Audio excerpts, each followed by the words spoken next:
Outro semana, seguro, me daquele lo tem mais claridade, caminha e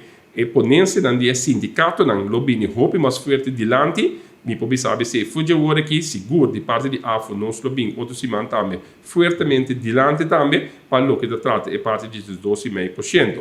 Para o que da trata é parte de top incomes, dan, é também que 13 dilante, que nós avisa e nós queda para como AFO, que para nós está injusto,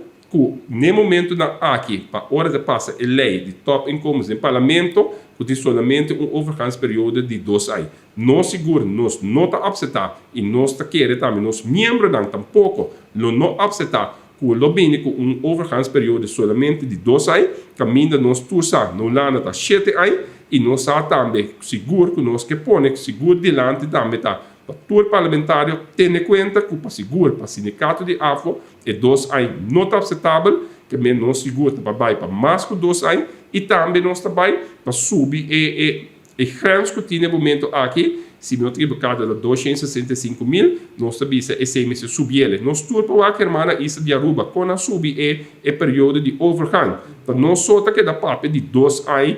a ordem para nós também, nós sabemos que está insólito,